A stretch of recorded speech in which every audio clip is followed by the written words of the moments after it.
Je m'appelle Melody Sharp, et ce barbecue dans le jardin, cet été-là, a été le moment où ma vie a basculé. J'étais venue uniquement parce que mes parents avaient insisté pour que ce soit une réunion de famille tranquille, sans tension ni surprise.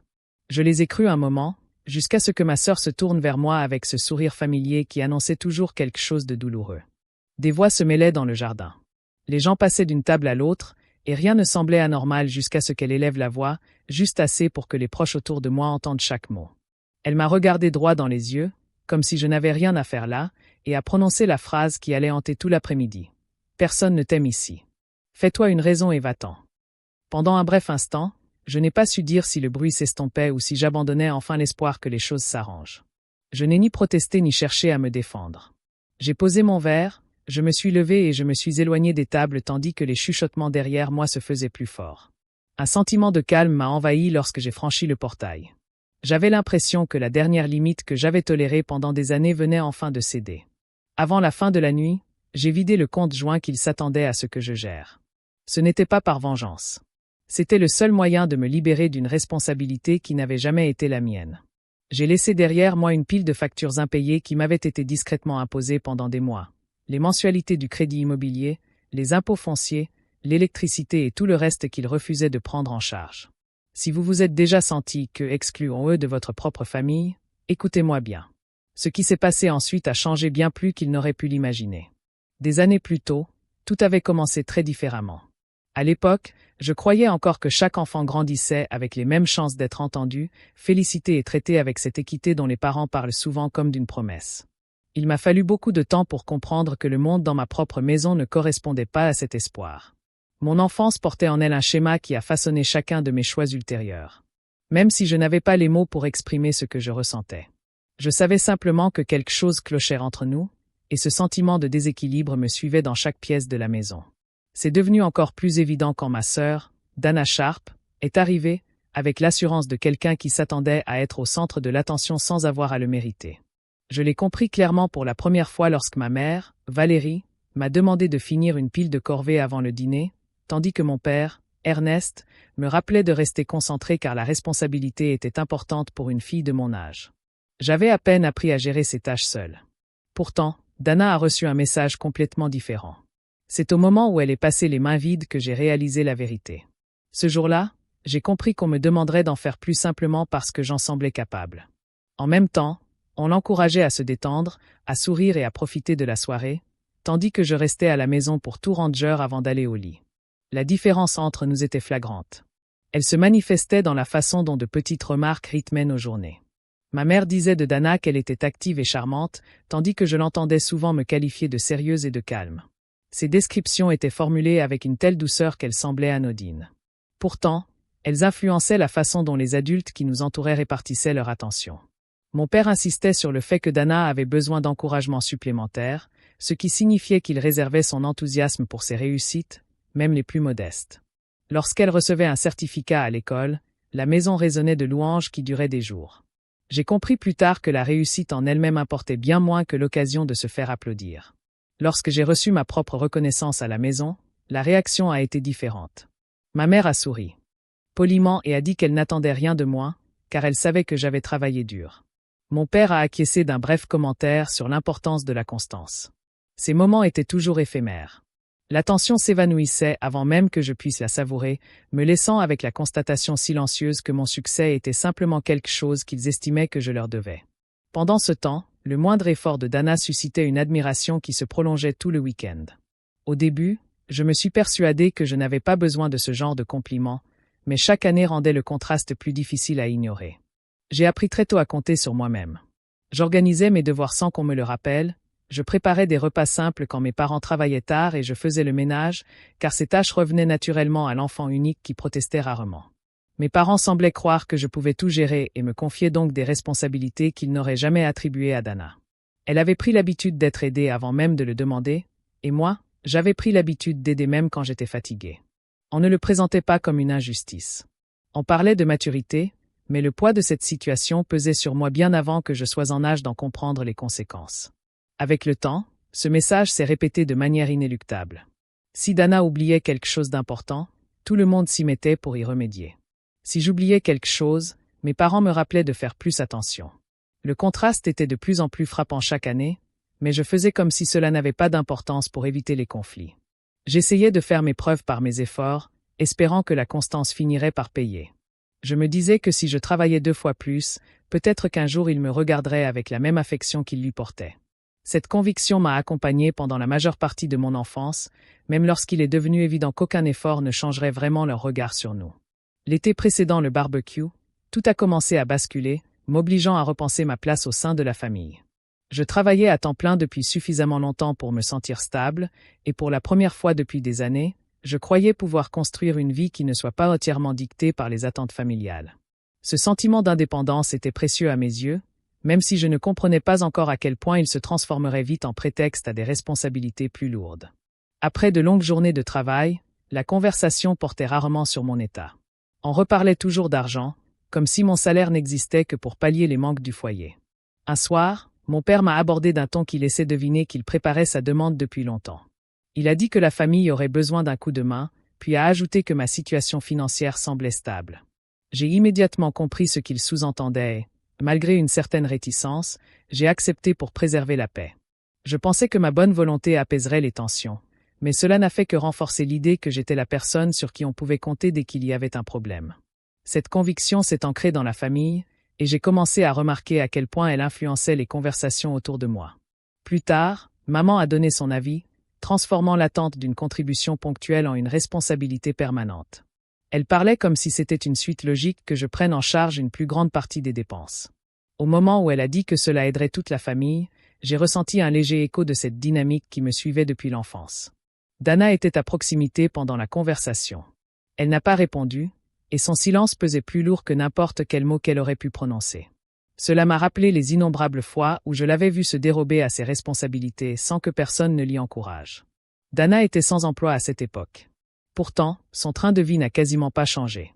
Elle s'achetait de nouveaux vêtements, sortait avec ses amis et parlait ouvertement de ses projets pour le week-end.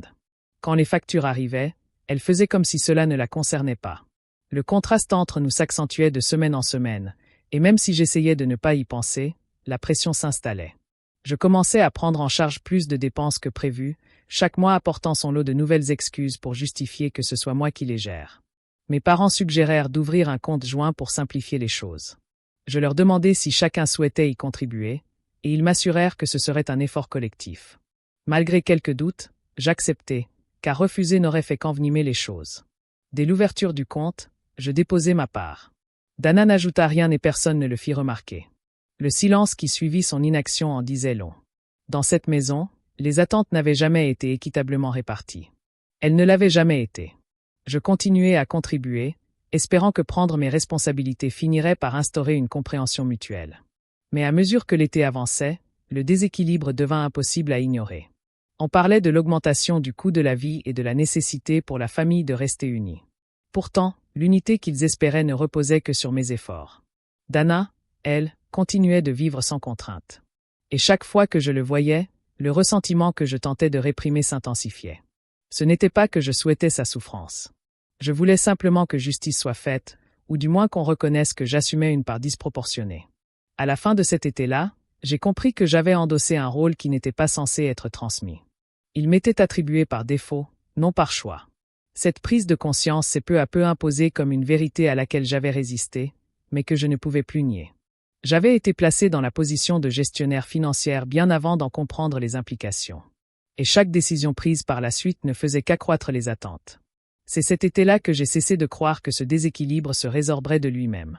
Quelques mois avant cette fête dans le jardin, j'ai commencé à remarquer quelque chose d'inquiétant. J'étais installé dans une routine qui ne laissait guère de place à d'autres pensées. Pourtant, certains détails continuaient d'attirer mon attention. De petits retraits apparaissaient sur le compte commun à des moments étranges. Ils semblaient anodins au premier abord, mais leur fréquence soulevait des questions que je ne pouvais plus ignorer.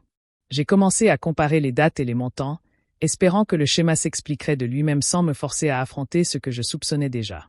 Le premier paiement qui m'a interpellé provenait d'une salle de concert située à plusieurs états de distance. Je n'avais aucun projet de voyage et personne n'avait mentionné d'événement à venir justifiant une telle dépense. Je suis resté un long moment à fixer l'écran, essayant d'imaginer une situation où cet achat aurait un sens. En vain. Plus tard dans la semaine, Une autre transaction est apparue, cette fois-ci liée à une boutique réputée pour ses articles en édition limitée. J'ai immédiatement reconnu le prix, car il dépassait mes dépenses mensuelles habituelles. La réalisation a lentement fait son chemin, laissant place à une excitation persistante. J'ai demandé à ma mère si elle avait utilisé le compte récemment, espérant une explication simple. Elle a évoqué une petite réparation sur sa voiture, formulée de manière à suggérer qu'elle considérait cela comme une utilisation raisonnable des fonds communs. J'ai eu envie de protester, mais son ton a clairement indiqué que mon inquiétude serait perçue comme une source de tension inutile. Mon père a donné sa propre explication plus tard, affirmant qu'il devait payer un dîner de réseautage susceptible d'améliorer les perspectives d'avenir de la famille. La formulation me semblait familière, empreinte de la même attente, que j'accepte en silence tout ce qui profitait au foyer, même au détriment de mes finances. La situation s'est compliquée lorsque j'ai remarqué plusieurs achats directement liés à Dana. J'ai attendu le bon moment pour en parler, espérant l'aborder, mais ce moment n'est jamais venu. Elle menait sa vie avec une aisance que je ne lui connaissais pas, et ses dépenses reflétaient cette confiance. J'ai vu des frais liés aux cabines d'essayage, aux billets de spectacle et aux livraisons apparaître sur le compte sans que je m'en aperçoive. Elle ne demandait pas si le compte pouvait couvrir ses dépenses. Elle supposait simplement que oui, car elle n'avait jamais vécu dans un monde où l'argent avait des conséquences. J'ai commencé à tout documenter pour comprendre l'ampleur du problème. J'ai créé un dossier, le remplissant de captures d'écran, de statuts et de brèves notes pour suivre le déséquilibre croissant. Plus je prenais de notes, plus je ressentais le poids de mon propre déni. J'avais accepté le compte commun en pensant que cela nous permettrait de mieux nous organiser. Or, il s'est transformé en un outil permettant à chacun de profiter de ma stabilité financière à sa guise. J'ai vu les chiffres chuter à mesure que je travaillais de plus en plus, me persuadant que mes contributions me rendaient responsable et fiable. En réalité, cela me rassurait. Chaque semaine apportait son lot de tensions. À la maison, les conversations tournaient autour des factures et des dépenses à venir, et ces moments révélaient une supposition tacite. Je trouverais toujours un moyen de couvrir les dépenses des autres. J'ai remarqué la rapidité avec laquelle les discussions s'interrompaient lorsque je demandais des explications. Leur malaise les ramenait systématiquement à moi, comme si le fait d'exprimer des inquiétudes prouvait que je me souciais trop de l'argent et pas assez de ma famille. Cette dynamique est devenue la toile de fond de chaque décision, transformant le stress financier en conflit central dans nos vies. Plus je voyais ce schéma se répéter, plus je comprenais que mon rôle avait été choisi pour moi bien avant que je n'y consente. Le compte n'était pas partagé dans l'esprit, seulement en apparence. J'en portais la responsabilité tandis que tous les autres y avaient accès sans préavis. Cette prise de conscience m'a mise mal à l'aise, engendrant un ressentiment sur que je ne pouvais plus ignorer à mesure que les semaines précédant le barbecue approchait.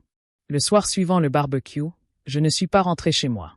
J'ai roulé sans but précis, jusqu'à ce que les lumières de Phoenix s'estompent sur une portion d'autoroute plus tranquille. Le silence dans la voiture créait un espace que je ne m'étais jamais autorisé à ressentir.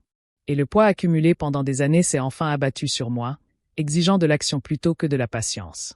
J'ai cherché un logement temporaire en ligne et j'ai trouvé une petite chambre à la périphérie de la ville, assez modeste pour me permettre de me cacher le temps de démêler le chaos des heures précédentes. La chambre appartenait à un vieux complexe qui attirait des personnes privilégiant l'intimité au confort. Je me suis installé juste avant minuit, avec seulement un sac à dos, mon téléphone et un sentiment d'incrédulité grandissant à l'idée d'être vraiment parti.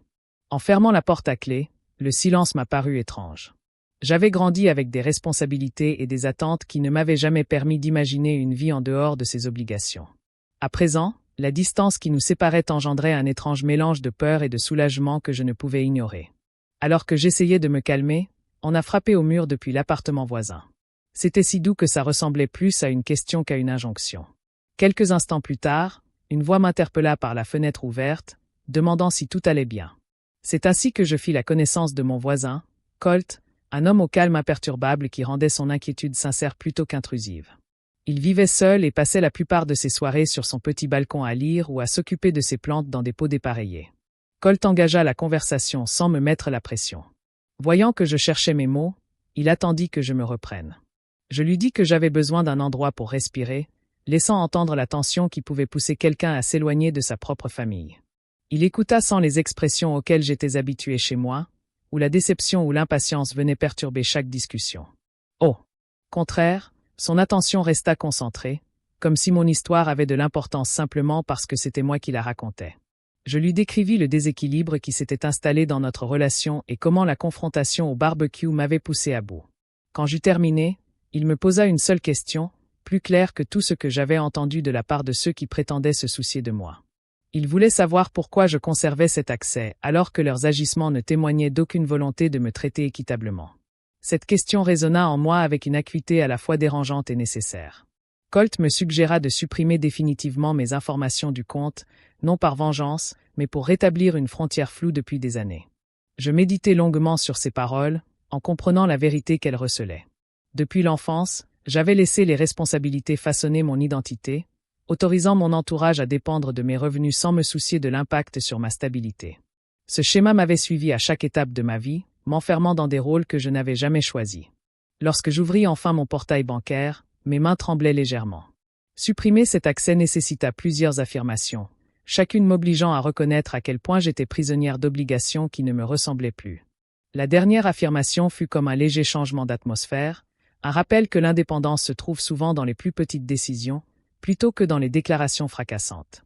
Je fermai mon ordinateur portable et respirai profondément, savourant une stabilité que je n'avais pas ressentie depuis des années. Colt me souhaita bonne chance avant de se retirer sur son balcon, me laissant seul avec la certitude que la séparation n'était plus une idée que je redoutais. C'était devenu le seul chemin qui me permettait de devenir celle que je voulais être. La pièce semblait différente une fois la décision prise, comme si ses murs s'étaient suffisamment élargis pour accueillir la possibilité de quelque chose de nouveau. 2 semaines s'étaient écoulées depuis que je m'étais libéré de tout ce qui était lié à cette maison, et le silence que j'avais instauré commençait à leur parvenir. J'appris les premiers problèmes par un avis de la banque m'informant que le paiement de l'emprunt hypothécaire avait été rejeté.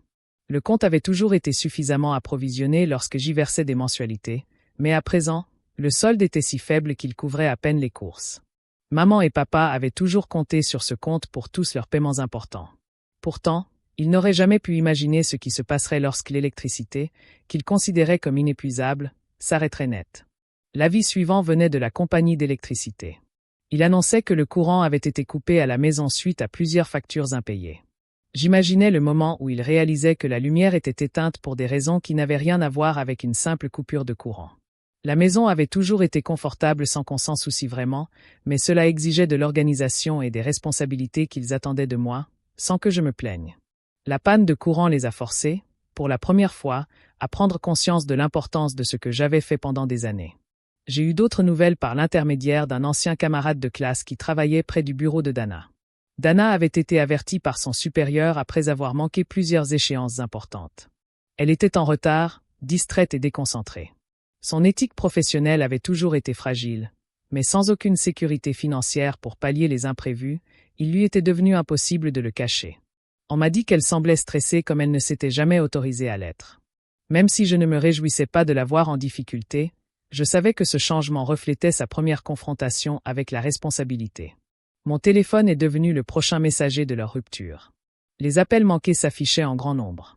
Maman a essayé tôt le matin, puis à midi, laissant des messages vocaux paniqués, demandant pourquoi les paiements n'avaient pas été effectués. Papa appelait le soir, son ton devenant de plus en plus agressif à chaque message enregistré, exigeant une réponse. Dana m'envoyait de longs messages remplis de plaintes, affirmant que sa vie s'écroulait parce que j'avais tout compliqué. Chaque message avait un ton différent. Pourtant, tous véhiculaient une même hypothèse, la conviction que je finirais par céder et régler le problème. Je refusais de répondre. Le silence était devenu une barrière, une ligne que je devais respecter pour préserver ma tranquillité. Je n'écoutais aucun message vocal et je n'ouvrais aucun message. Les ignorer n'était pas un acte de cruauté, mais un acte de survie. J'avais passé trop d'années à absorber leurs attentes et à fermer les yeux sur leurs erreurs. Cette fois, leur choix avait créé un problème que seuls pouvaient résoudre. Le passage des supplications aux reproches fut rapide. De nouveaux messages m'accusaient de les avoir abandonnés, d'ingratitude, de saboter la famille. Papa insistait sur le fait qu'une bonne fille devait comprendre ses responsabilités. Maman me demandait de me souvenir de tout ce qu'ils avaient fait pour moi. Dana me reprochait ses problèmes au travail, prétendant qu'elle n'arrivait pas à se concentrer à cause du stress que je lui avais causé. Leurs mots étaient lourds de sens, et pourtant si familiers. J'ai reconnu chaque schéma, chaque manipulation, chaque tentative de me culpabiliser pour me faire reprendre le rôle qu'ils m'avaient assigné. Pourtant, je suis resté immobile. Je n'étais pas à l'origine de leur chaos financier. Je m'en étais simplement éloigné. Les voir affronter les conséquences de leurs actes m'a fait prendre conscience du poids que j'avais porté seul. Leurs réactions ont confirmé ce que je savais depuis des années, je n'avais jamais été apprécié pour ce que j'étais, seulement pour ce que je contribuais. 2 semaines m'avaient révélé la vérité avec une clarté douloureuse. Je ne reviendrai pas, et je ne me soumettrai pas. Mon absence avait enfin révélé la véritable valeur de ma présence. 1 mois plus tard, les conséquences s'étaient installées dans une clarté sinistre. Je les ressentis plus clairement que jamais par une chaude matinée à Phoenix, alors que le soleil inondait le parking délabré devant mon nouvel immeuble. L'air était imprégné de silence. Ma vie n'était plus soumise au poids des attentes financières que ma famille avait placées en moi. La distance avait créé une quiétude que je n'avais pas connue depuis des années. Cette quiétude m'a permis de voir à quel point les choses avaient changé pour chacun de nous. La maison de mon enfance avait déjà été saisie par la banque. Mes parents avaient supplié pour obtenir un délai. Pourtant, les retards de paiement parlaient plus fort que toutes leurs promesses. Leur voix était impuissante face à des comptes qui ne collaient pas. Ils entassèrent leurs affaires dans des cartons empruntés et évitèrent le regard des voisins qui passaient sur le trottoir. Nombre d'entre eux avaient jadis admiré leur assurance. À présent, ces mêmes personnes chuchotaient en les regardant quitter l'allée pour la dernière fois. Ils emménagèrent dans un appartement exigu à la périphérie de Phoenix. L'immeuble paraissait délabré, avec sa peinture délavée et son escalier étroit qui résonnait à chaque pas. Maman ne saluait plus personne dans le couloir. Elle préférait partir tôt pour faire ses courses et rentrer après le coucher du soleil pour ne pas croiser les regards curieux de ses voisins. Papa gardait les stores baissés, espérant que la pénombre dissimulerait une vie qui n'impressionnait plus personne. Tous leurs appels restaient sans réponse. Le silence était nécessaire. J'avais autant besoin de cette séparation qu'ils avaient besoin de préserver leur fierté. Dana était confrontée à une toute autre réalité. Elle était contrainte de partager une chambre en désordre dans un immeuble délabré avec 2 autres femmes qui peinaient déjà à se répartir l'espace et les tâches ménagères. Son emploi ne lui offrait aucune stabilité, et son travail à temps partiel couvrait à peine sa part du loyer. Elle passait ses soirées à se disputer avec ses colocataires à propos de la vaisselle sale qui s'entassait dans l'évier ou des horaires de lessive qui ne coïncidaient jamais. Elle n'avait jamais imaginé une vie dictée par un budget ou des obligations. La confusion dans sa voix, chaque fois qu'elle me laissait un message, révélait à quel point elle n'était préparée à rien d'autre qu'au confort.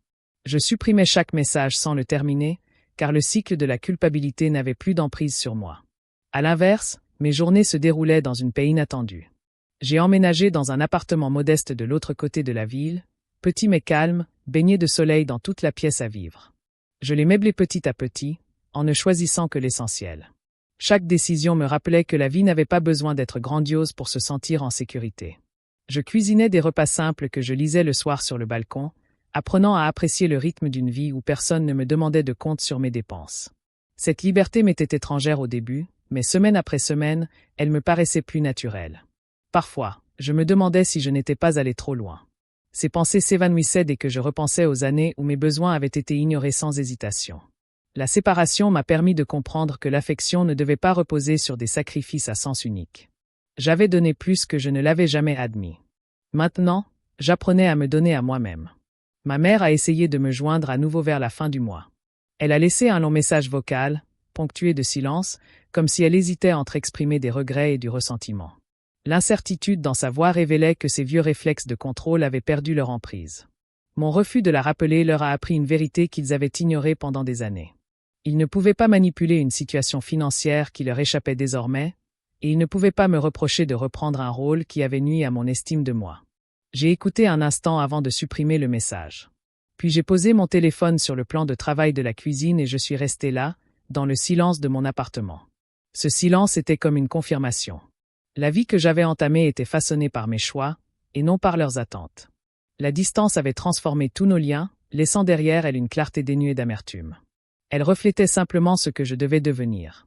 Quand le calme fut enfin revenu, je me suis surprise à repenser au long chemin parcouru, de cette fête dans le jardin à la vie que je menais désormais, une vie dont j'avais douté un jour pouvoir m'approprier les siens. Je me souvenais d'être parti ce soir-là, avec pour seul bagage un petit sac et une détermination farouche, sans me douter à quel point la liberté me métamorphoserait lorsque j'aurais cessé de m'acharner à réparer ce qui n'avait jamais été de mon ressort. Les semaines qui suivirent furent étrangement calmes, comme suspendues dans le temps, et j'appris à vivre dans ce silence sans me préparer aux exigences, aux critiques, ni à ce rejet désinvolte qui m'avait miné pendant des années. Je commençais à comprendre que la distance n'était pas un abandon, mais une façon pragmatique de survivre, et l'absence d'obligation constante créa un espace où mes propres besoins pouvaient enfin s'exprimer. Mon nouvel appartement était modeste, et pourtant, chaque recoin m'appartenait. Et cette simple vérité m'a paru une révélation, car je n'étais plus le ciment financier d'une famille qui me refusait tout respect. Tandis qu'ils subissaient les conséquences d'une vie faite d'emprunts et d'aides mal placées, je me concentrais sur le plaisir de me réveiller enfin libéré de toute responsabilité. J'ai entrevu leur situation à travers les confidences de voisins à Phoenix. Mes parents évitaient la conversation et semblaient repliés sur eux-mêmes après avoir perdu leur maison. Pourtant, je n'avais aucune envie de retourner dans ce monde où ma stabilité avait été une source inépuisable de bonheur. J'ai aussi appris que Dana partageait un appartement exigu avec 2 inconnus et enchaînait les petits boulots pour joindre les 2 bouts, une réalité que je n'ai jamais accueillie avec joie, car il ne s'agissait pas de punir, mais de mettre fin à un cycle qui m'avait épuisé. Pour la première fois, j'ai compris que quitter une structure toxique n'est pas un acte de cruauté, mais un acte de lucidité. Surtout lorsque votre rôle au sein de cette structure repose davantage sur la responsabilité que sur la réciprocité. La culpabilité qui accompagnait chacune de mes décisions s'est peu à peu dissipée lorsque j'ai accepté que je n'étais pas responsable de leurs difficultés, mais que j'avais simplement cessé de les protéger des conséquences de leurs propres choix. Chaque jour, je ressentais un sentiment d'autonomie grandissant, à la fois étrange et profondément rassurant. Je me suis accroché à cette conviction. Ma vie n'avait pas besoin d'une réconciliation spectaculaire pour être complète. J'avais besoin d'espace pour construire à mon rythme, pour faire confiance à la force de mes limites et pour me libérer de l'idée que l'amour devait toujours passer par le sacrifice. J'ai également compris que lorsque la générosité devient une attente plutôt qu'un choix, le respect commence à s'effriter, surtout pour la personne qui donne le plus. C'est dans ces moments-là qu'il est essentiel de prendre une pause, de retrouver sa voie et de se rappeler que l'estime de soi se renforce lorsqu'elle naît de la responsabilité personnelle et non de l'obligation. Aujourd'hui, j'apprends encore. J'avance, parfois avec incertitude, mais avec une clarté nouvelle. Je cherche des réponses honnêtes, tout en prenant soin de ce qui compte vraiment pour moi. Merci d'avoir pris le temps d'écouter chaque instant de cette histoire et d'être resté jusqu'au bout. Si vous avez vos propres pensées ou expériences à partager, je serai ravi de les lire. N'hésitez pas à les laisser dans les commentaires ci-dessous.